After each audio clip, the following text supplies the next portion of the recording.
नमस्कार दोस्तों, मेरा नाम अभिषेक है और मैं प्रभात एग्ज़ाम के करंट अफेयर्स में आपका स्वागत करता हूँ।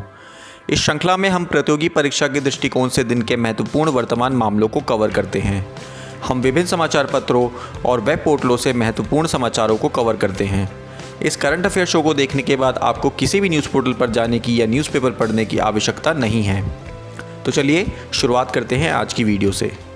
नंबर 1, संसद के मानसून सत्र के लिए परिवर्तन। इस बार के संसद के मानसून सत्र को कई पहलों द्वारा चिन्हित किया जाएगा, जिसमें अल्ट्रावायलेट कीटाणुनाशक प्रणाली और पॉलीकार्बोनेट विभाजक का उपयोग शामिल है और साथ ही सामाजिक दूरी मानदंडों का भी पालन किया जाएगा। सत्र के आयोजन के लिए दोनों सदनों के कक्षों और दीर्घाओं का उपयोग भारतीय संसद के इतिहास में 1952 के बाद पहला होगा। संसद की बैठक 23 सितंबर तक होनी है। आवश्यकताओं को ध्यान में रखते हुए राज्यसभा के कक्ष में 4 बड़े डिस्प्ले स्क्रीन, इसकी 4 दीर्घाओं में 6 छोटे स्क्रीन, दीर्घाओं में ऑडियो कंसोल, कीटाणुनाशक प्रणाली आदि लगाए जा रहे हैं।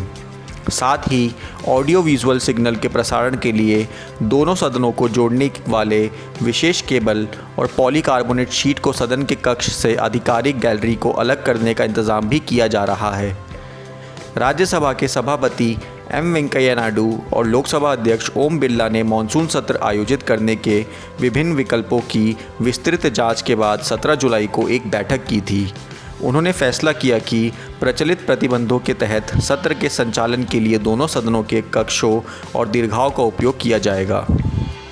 नंबर 2, शांति समझौते के बाद यूएई और इजरायल के बीच टेलीफोन सेवाएं फिर से शुरू। संयुक्त अरब अमीरात और इजरायल के बीच टेलीफोन सेवा ने रविवार से काम करना शुरू कर दिया है। यह कदम दोनों देशों के राजनयिक संबंध स्थापित करने के बाद लिया गया। जेरूसलम और दुबई में एसोसिएटेड प्रेस के पत्रकारों ने लैंडलाइन और सेलुलर फ़ोन दोनों से एक दूसरे को कॉल करने में सक्षम होने की सूचना दी। इजराइल की समाचार वेबसाइटों जो पहले यूएई के अधिकारियों द्वारा अवरुद्ध की गई थी, जैसे कि times of Israel, Jerusalem post और वाईनेट को अमीरात में अब एक्सेस किया जा सकता है। फ़ोन सेवा का कनेक्शन अमीरात और इजराइल के बीच समझौते के पहले ठोस संकेत का प्रतिनिधित्व करता है। इजराइल और संयुक्त अरब अमीरात ने गुरुवार को घोषणा की कि वे अमेरिका द्वारा करवाए गए मध्यस्थता सौदे के अंतर्गत पूर्ण राजनयिक संबंध स्थापित कर रहे हैं, जिसके तहत इजराइल को फ़िलिस्तीनियों द्वारा मांगी गई वेस्ट बैंक भूमि पर कब्जा करने की अपनी विवादास्पद योजना को स्थगित करने की आवश्यकता है। नंबर 3, भारत और नेपाल के बीच उच्च स्तरीय बैठक। भारतीय राजदूत विनय मोहन कावत्रा और नेपाल के विदेश सचिव शंकर दास बैरागी द्वारा बुनियादी ढांचा विकास परियोजनाओं पर चर्चा करने की संभावना है। जब से काठमांडू ने एक विवादास्पद मानचित्र जारी किया है जो 3 भारतीय क्षेत्रों पर दावा करता है, तब से यह बैठक भारत और नेपाल के बीच होने वाली पहली बैठक होगी। नंबर 4, न्यूजीलैंड पीएम ने वायरस वापसी के बाद चुनाव स्थगित किए। प्रधानमंत्री जैसिंडा आर्डेन ने सोमवार को एक नए कोरोना वायरस प्रकोप के कारणवश प्रचार अभियान में बाधा डालने के बाद न्यूजीलैंड के आम चुनावों को अगले 4 सप्ताह के लिए स्थगित कर दिया है। न्यूजीलैंड जिसकी मूल चुनाव तिथि 19 सितंबर निर्धारित की गई थी, कोविड-19 की वापसी से जूझ रहा है, जिसने पिछले सप्ताह देश के सबसे बड़े शहर ऑकलैंड को लॉकडाउन लगाने पर मजबूर कर दिया है।